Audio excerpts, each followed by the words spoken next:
दोस्तों, ये कहानी पुनर्जन्म की सच्ची घटना पर आधारित है। ये कहानी एक छोटे से बच्चे की है जो कि 2.5 साल का होता है और तभी से उसे अपने जो पुराना घर होता है उसके बारे में वो बताने लगता है। और वो बताता है कि मेरी पत्नी है, मेरे 2 बच्चे हैं, मेरे माँ-बाप हैं, उनका नाम भी बताता है और वो अपने जगह के बारे में भी बताता है और ये भी बताता है कि हमारी कैसे मौत हुई थी। लेकिन वो 2.5 साल का बच्चा अपने माँ-बाप से बार-बार अपने पुराने घर जाने की जिद कर रहा है, लेकिन माँ-बाप उसकी भाषा समझ नहीं पा रहे। वो बच्चा लगातार अपने माँ-बाप को समझाने की कोशिश करता है, लेकिन छोटा-सा बच्चा अभी साफ बोल नहीं पा रहा था। और जैसे-जैसे वो बच्चा बड़ा होता है, उसकी बातें भी साफ होने लगती है और धीरे-धीरे सब कुछ समझ में आता है। दोस्तों, ये कहानी है आगरा के बिजनेसमैन जिनका नाम होता है सुरेश वर्मा। सुरेश वर्मा जिनके 2 बच्चे थे, उनकी बीवी थी, उनके माँ-बाप भी थे और उनका एक भाई भी था। सुरेश वर्मा एक बिजनेसमैन थे जिनकी टीवी की, रेडियो की और ट्रांजिस्टर जैसे चीज़ों की एक दुकान थी। और वो एक दिन की बात होती है, तारीख होती है 28 अगस्त 1983।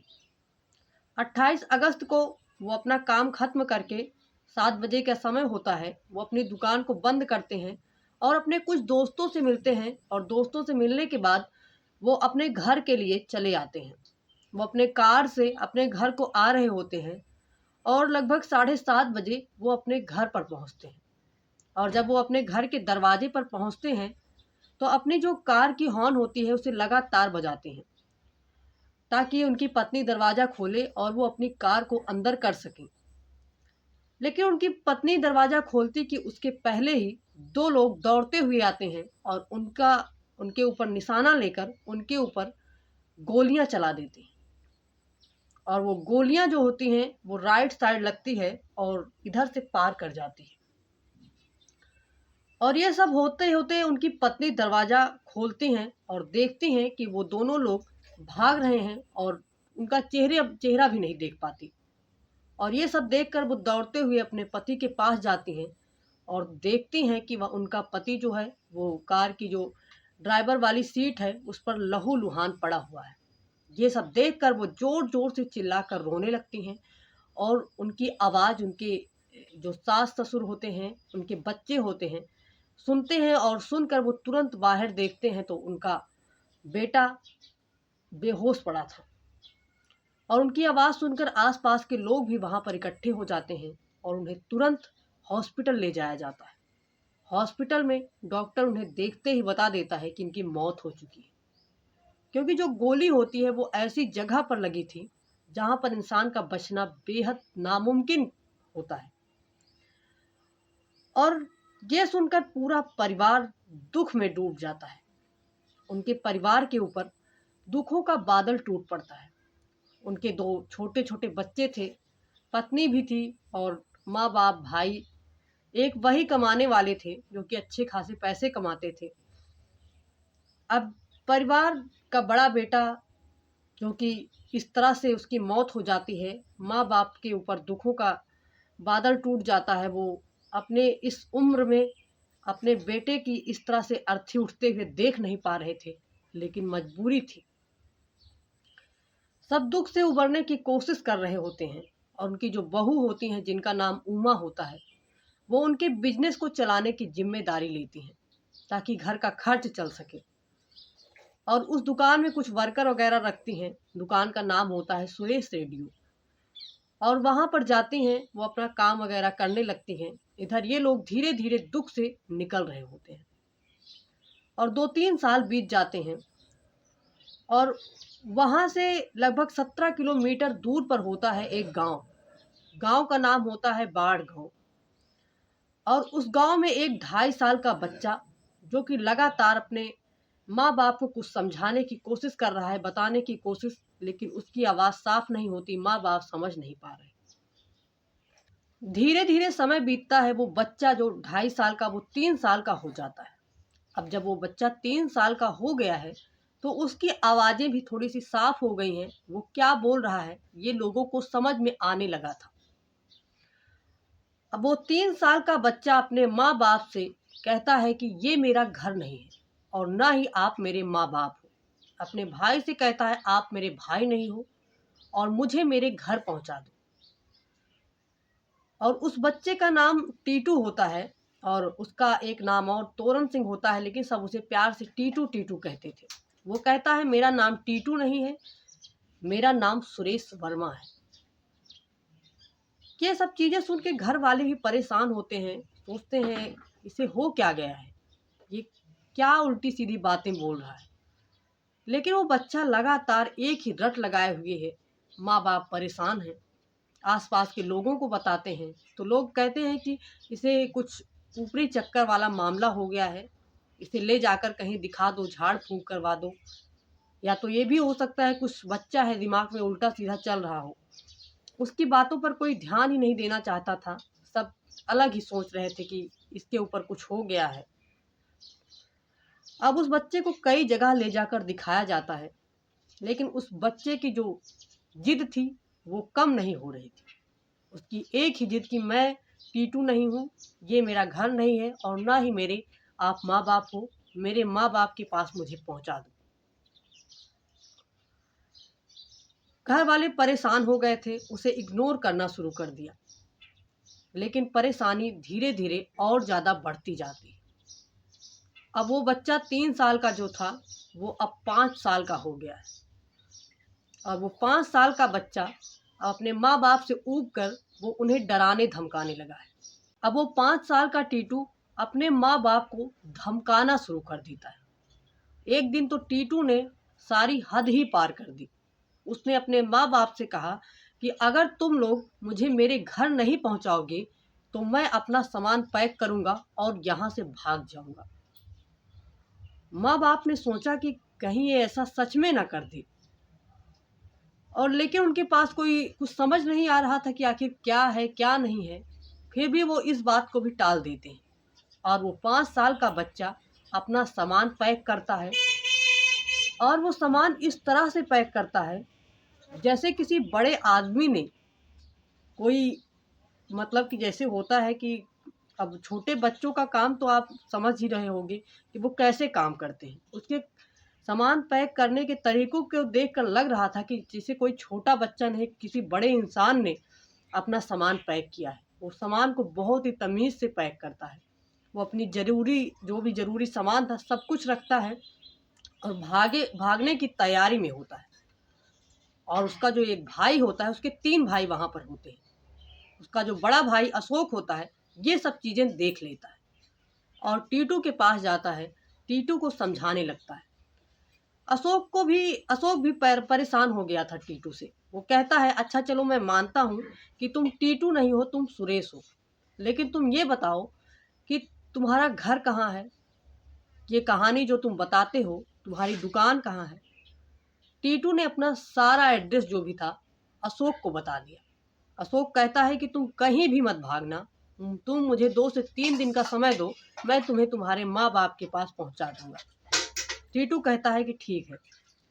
अब अशोक जो है टीटू के बताए गए एड्रेस पर मजबूर होकर वो ढूंढते ढूंढते वहाँ पर पहुँच जाता है। वो बताता है कि मेरी जो दुकान है वो आगरा में माल रोड पर है और उसी एड्रेस पर अशोक ढूंढना शुरू करता है।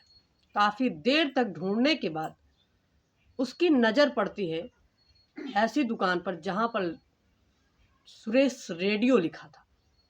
और टीटू भी अक्सर बताता था कि मेरी दुकान का नाम सुरेश रेडियो है। ये देखकर अशोक भी हैरान रह गया कि आखिर क्या ये जो टीटू है वो सच में ये सब बात कह रहा है, क्योंकि टीटू काफ़ी गरीब परिवार से था और वो कभी भी अपने घर से बाहर नहीं गया था। तो वो सुरेश रेडियो वाली दुकान के बारे में क्या जानता होगा, वो वहाँ पर तो कभी गया भी नहीं था और वो आगरा माल रोड के बारे में कैसे जानता था। अब अशोक उस दुकान में पहुँच जाता है और उस दुकान में जाता है तो देखता है कि एक औरत बैठी हुई है और वहाँ पर कुछ वर्कर भी अपना काम कर रहे हैं। अशोक जाता है और उस वर्कर से पूछता है, आपका नाम क्या है? वो बताती है, मेरा नाम उमा है। ये सुनकर वो और ज़्यादा हैरान हो जाता है, क्योंकि टीटू बताता था कि मेरी पत्नी का नाम उमा है और मेरी जो माँ है उनका नाम बर्फी देवी, और उनके जो पिता थे उनका नाम भी कुछ बताता था, वो अभी मुझे याद नहीं है। तो ये सुनकर वो अशोक पूरी तरह से हैरान हो जाता है और फिर वहीं पर उसी दुकान में एक फ़ोटो टंगी हुई थी जिस पर माला लगी थी। उसने पूछा कि ये कौन है? तो उमा बताती है, मेरे पति हैं, और उनके बारे में और चीज़ें जानने की कोशिश करता है तो बताती हैं कि मेरे पति की गोली मारकर हत्या कर दी गई थी। ये सब सुनकर अशोक की भी हालत खराब हो गई। उसे भी अपने कानों पर भरोसा नहीं हो रहा था कि टीटू की बातें जो थी वो झूठ नहीं थी, वो सच थी। वो 2.5 साल से मुझे यही बताने की कोशिश कर रहा है कि मैं सुरेश हूँ, मैं टीटू नहीं हूँ, मेरी दुकान है, मेरी गोली मारकर हत्या कर दी गई थी। वो इतने दिन से ये सब बातें रट रहा है, लेकिन उसके परिवार वाले उसकी बातें नहीं सुन रहे, बल्कि उसे झाड़ फूँक करवा रहे। वो और सारी चीज़ें वहाँ के बारे में जान लेता है। फिर वो जो वहाँ पर औरत उमा होती है वो कहती है, अच्छा भाई साहब, मुझे ये बताइए कि आप ये सब जानना क्यों चाहते हैं? आपका मेरे पति से क्या रिश्ता है और यहाँ पर क्यों आए हैं? आप क्यों 5 साल पुरानी बातों को खोद रहे हैं? तो वो बताता है कि अब आपकी बारी है चौंकने की। वो जितनी बातें होती हैं वो सब बताता है कि मेरा एक 5 साल का भाई है जिसका जन्म हुआ था दिसंबर 1983 में, और वो कहता है कि मेरा नाम सुरेश है, मैं टीटू नहीं हूँ, और मेरे माँ बाप हैं। वो बताता है, मेरी पत्नी का नाम उमा है, मेरी एक दुकान है जिसका नाम सुरेश रेडियो है।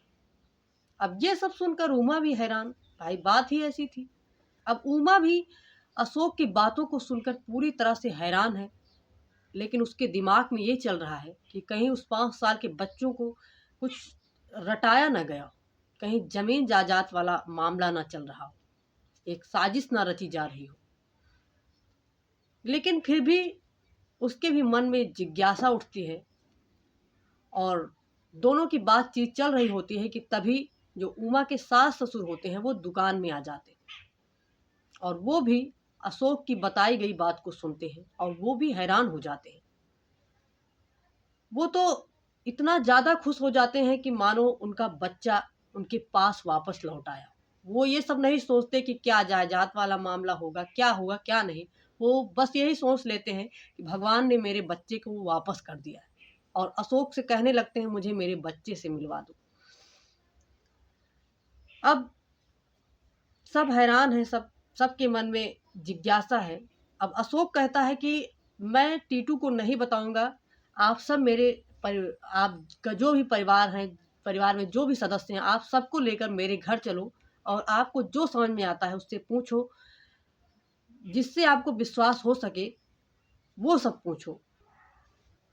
उसके बाद अशोक कहता है कि अभी तक मेरा परिवार टीटू की बातों को झूठा समझ रहा था। वो सोच रहा था कि इसके ऊपर कुछ ऊपरी बवाल है, सब झाड़-फूँक करवा रहे थे कि ये ठीक हो जाए।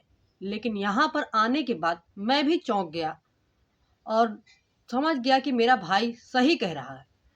और 2.5 साल से उसे 2.5 साल हो गए ये सब बातें कहते हुए, लेकिन जब वो बच्चा था तो उसकी बात किसी को समझ नहीं आ रही थी। लेकिन जैसे-जैसे वो बड़ा हुआ, हद हो गई और लोगों को मजबूरी में इधर-उधर भागना पड़ा, और मुझे मजबूरी में उसके बताए गए एड्रेस पर आकर जाँच पड़ताल करनी पड़ी। लेकिन फिर भी उमा को अशोक की बातों पर पूरी तरह से भरोसा नहीं हो रहा था। वो अशोक को और ज़्यादा परखना चाहती थी। उसके दिमाग में कहीं न कहीं ये सब बातें भी चलने लगी कि कहीं एक 5 साल के बच्चे को रटा ना दिया गया हो और यहाँ के बारे में किसी ने बता ना दिया हो, ताकि वो यहाँ के ज़मीन जायदाद में फिर से शामिल हो सके। कहीं उसकी मौत एक साजिश ना हुई हो। उसके दिमाग में ये सब चल रहा था। अशोक की और उमा की बातें चल रही होती हैं, तभी जो उमा होती है उसके सास ससुर वहाँ पर पहुँच जाते हैं और अशोक की बातों को वो भी सुनते हैं। अशोक उन्हें भी सब कुछ बताता है और वो सुनकर वो इतना ज़्यादा खुश हो जाते हैं मानो उनका बच्चा फिर से उनके पास आ गया हो। वो ये सब नहीं सोचते कि क्या मामला है, कैसे होगा, कहीं झूठ तो ना हो। वो इस बात को पूरी तरह से सच मानते हैं और उमा अपने पूरे परिवार को उस टीटू से मिलवाने के लिए ले जाने की तैयारी में जुट जाती है। वो कहती है कि अशोक, अब हम सब तुम्हारे साथ चलेंगे। और पूरा परिवार एक गाड़ी में बैठता है और टीटू से मिलने के लिए चल पड़ता है। वहाँ पर पहुँचते हैं तो देखते हैं कि टीटू अपना कुछ कॉपी में कुछ उस समय लिख रहा होता है और तभी अशोक बुलाता है उसे और वो पीछे देखता है तो खुशी हो जाता है, खुशी से झूम उठता है और वो अपने पिता को गले लगा लेता है और एक-एक करके वो सबका नाम बताता है, क्योंकि उमा कहती है कि इससे कहो कि ये बताए कि यहाँ पर जो खड़ा है वो खड़े हैं उनका नाम क्या है। सब कुछ वो बता देता है किसका क्या नाम है और सब बैठकर बातें करते हैं, लेकिन उमा के दिमाग में अभी भी खुराफात चल रहा होता है। उमा अशोक से कहती है कि क्या मैं टीटू को एक अलग कमरे में ले जाकर बात कर सकती हूँ। अशोक कहता है हाँ बिल्कुल कर सकते हैं, आप भी अपने मन का भ्रम मिटा लीजिए तो ज़्यादा ठीक होगा। उसके बाद उमा उस छोटे से 5 साल के बच्चे को अपने साथ ले जाती है और टीटू टीटू की बात को सुनकर ऐसा लग ही नहीं रहा था कि 5 साल का बच्चा है। उसकी बात सुनकर ऐसा लग रहा था जैसे कोई बड़ा शख्स बात कर रहा हो, जैसे लग रहा था कोई कि 40 से 45 साल का कोई युवक उनके सामने बैठा हो और लगातार दोनों की बातें होती हैं और कुछ बातें ऐसी होती हैं जो उमा और सुरेश के बीच ही थी। वो सारी चीज़ें बताता है जो उनके बीच हुई थी, क्योंकि वो एक पति पत्नी थे। वो बताता है कि हमने तुम्हें इस मेले में ले गए, हम तुम्हें इस मेले में ले गए थे, वहाँ पर तुमने ये खाया था, तुम्हें ये पसंद था, तुम्हें मैंने इस कलर की साड़ी दिलवाई थी। ये सारी चीज़ें वो बताता है। कहाँ उमा उसे परखने के लिए ले गई थी, कहाँ उसे शक था कि कोई ज़मीन जायदाद वाला मामला ना हो, लेकिन उसकी बातें सुनकर उसे भी पूरी तरह से विश्वास हो जाता है। अब काफ़ी समय हो गया था। टीटू के परिवार, जो दूसरा परिवार था, उसके जाने का समय हो गया था। सब जाने के लिए तैयार हो रहे थे, लेकिन टीटू एक जिद पर बैठ जाता है कि मुझे भी अपने